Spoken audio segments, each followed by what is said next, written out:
Hey there everyone, I'm meteorologist Cassie Nall and this is your 10 weather impact recap for the week. Let's start with a look at some of the top weather stories. Officials in Hawaii ordered evacuations along coastal areas Tuesday night after an 8.8 magnitude earthquake off the coast of Russia sent a tsunami across the Pacific basin. A tsunami is a series of waves caused by a large displacement of water, which can happen during underwater earthquakes, volcanic eruptions, and landslides on the sea floor. Wave heights of 3 to 6 feet were observed in the Hawaiian Islands, and the entire west coast of the lower 48 was under a tsunami advisory as those waves sloshed across the Pacific. Tuesday night's earthquake was the strongest since the magnitude 9.1 quake near Honshu, Japan back in 2011. That earthquake triggered a massive tsunami that killed nearly 20,000 people and damaged the Fukushima nuclear power plant. This week's 8.8 magnitude earthquake is tied for the 6th strongest ever recorded anywhere on the planet, with records that date back to 1900. The biggest story across most of the U.S. right now is the heat. Nearly all areas east of the Rockies have been baking under a large ridge of high pressure for most of the month of July, and that means that some outdoor activities have had to make adjustments. With the fall high school athletic season right around the corner, concerns about heat safety are top of mind at Pulaski Academy in Little Rock, Arkansas, especially during summer practices and workouts. Coaches are taking an athletes first approach to make sure players stay healthy in extreme conditions. We're hard on our kids, but we're smart as well. We can see if a kid is just kind of getting tired. If a kid is kind of looking a little exhausted, we tell them, go get water, come over here and let us know. As hot as the air temperatures are, it's even hotter on the turf. The coaches emphasize the importance of eating right and staying hydrated. We talked to them about this. It's like fueling your vehicle. If you're to drive and you don't have any gas, what's going to happen? You're not going to be able to go anywhere. Marching bands are also having their summer rehearsals, preparing for halftime shows under the Friday night lights, and despite the brutal heat, the Arlington High School Marching Band in Middle Tennessee has been practicing outside. Michaela Redmond shows us how they cope with the hot weather. Here at Arlington High School, there are just some activities you can't do indoors, like the marching band. These students have been hustling with excitement during practice, regardless of the heat.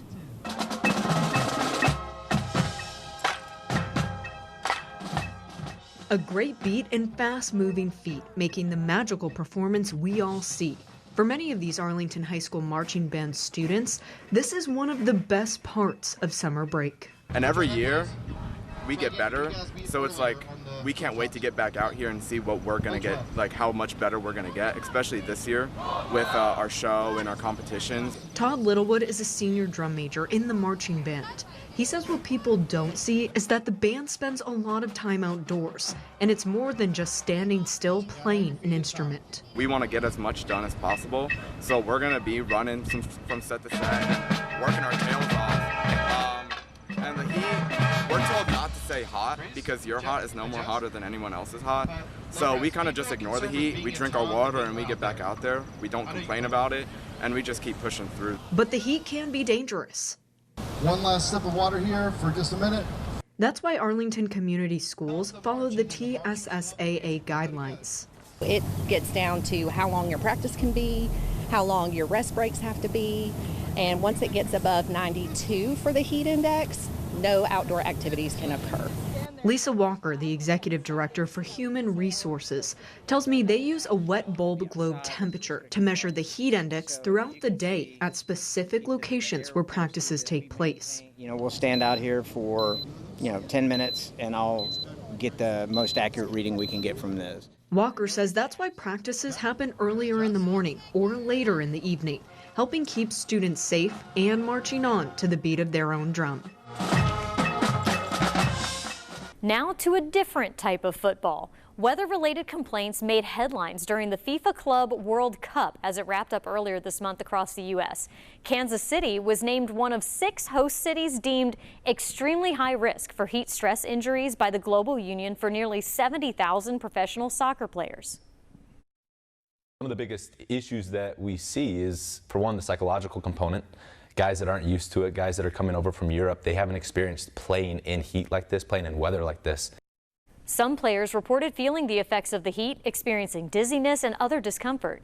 FIFA has adapted its heat protocol to include extra breaks, more water, and cooling equipment. In central Illinois, it's been really hot, and believe it or not, all of the corn is actually sweating along with you. Ben Mackey shares the impact that corn sweat can have on the weather. You walk outside and the sweat starts dripping down your face, and the sweat's dripping off the side of corn too. That corn sweat, it actually adds to the humidity that you're feeling every time you walk outside. It is just a little bit of water, but when you multiply that by the leaf area, right, you think about this time of the year in central Illinois, when you add all of that up, it can actually make for quite a lot of water that's being transferred from the ground to the atmosphere in the form of humidity. Trent Ford is a state climatologist with the University of Illinois.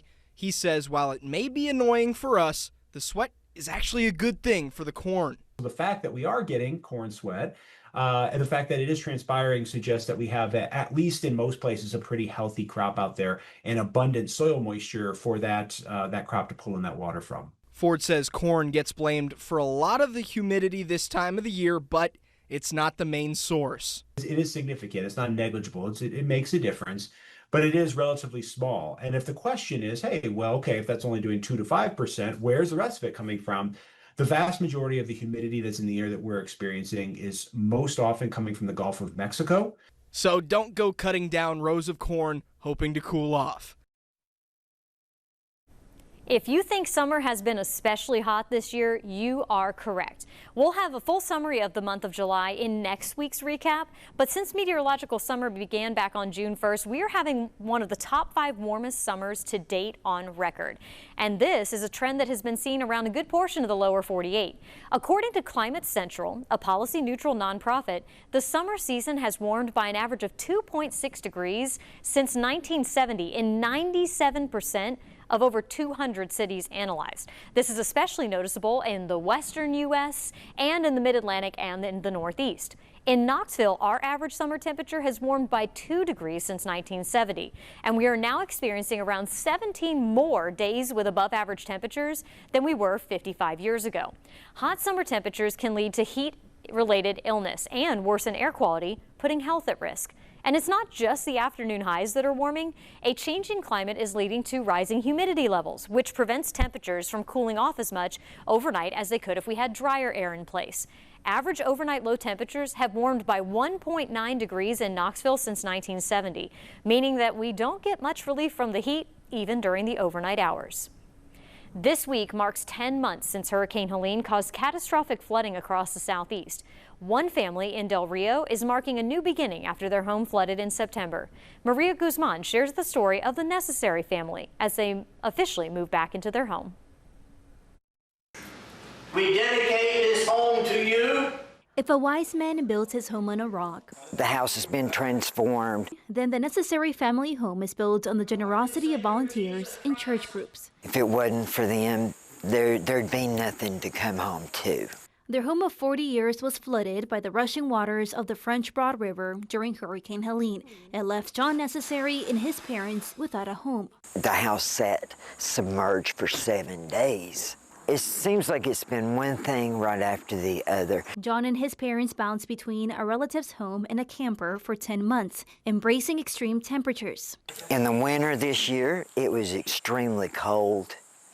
There's no way we could have stayed during that. And with the help of volunteers like Rob Sliker and several church groups from across the country, they began to rebuild the Necessary's home. But I couldn't do it without the hundreds of volunteers that came through and helped, and all the people that donated money. He worked on the Necessary family home full-time since March, and it's all been for free. I would work until the sun went down. Everything from the floor joist, the sheetrock, to all the finishings, fixtures, electrical and plumbing is all brand new. After months of being displaced, they finally received the keys to their home. I knew this is where I was supposed to serve and help them get back in the home.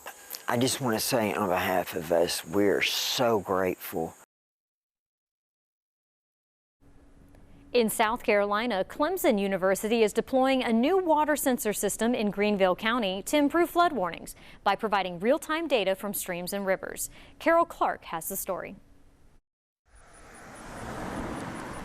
You could pass by this spot on Benson Drive in Greenville County and not think about flooding.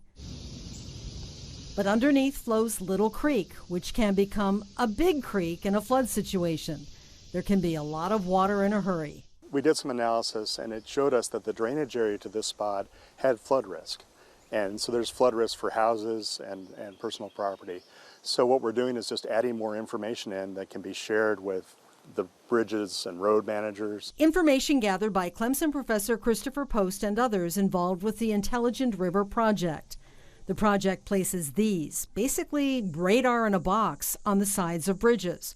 The goal is to get 125 of these bridge boxes installed by the end of the year in the Upper Savannah and Saluda watersheds. This is really funded by and working directly with the South Carolina Office of Resilience. So they have a long-standing goal to increase the density of gauges. The need is great. There are 30,000 miles of streams and rivers in South Carolina. During a flood situation, the sensor uploads information to a cloud-based system that gives instant information to whoever needs it. That's important to the state. The SOR gave $300,000 to the project. That buys a lot of sensors. Dr. Post is excited. It's something we can quickly deploy because we can just glue it to the side of bridges and get data for a lot of locations. Some of the sensors were placed before Hurricane Helene. Even though one got knocked from its bridge, it kept transmitting data during the storm. We'd never found it, but it kept reporting. A real-life test for a life-saving tool. And now let's get a check of your 7-day forecast. I have some really good news for you. We are going to get a bit of a break from the heat as we head into the weekend. We could have our first below average high temperatures that we've seen in more than a month, and our morning lows may get down into the mid to upper 60s, which would be a whole lot more refreshing than these mid 70s that we've been having for the last couple of weeks. Thank you so much for watching. And remember, you can always get the latest in the forecast with the 10 News app. It's free to download in the App Store.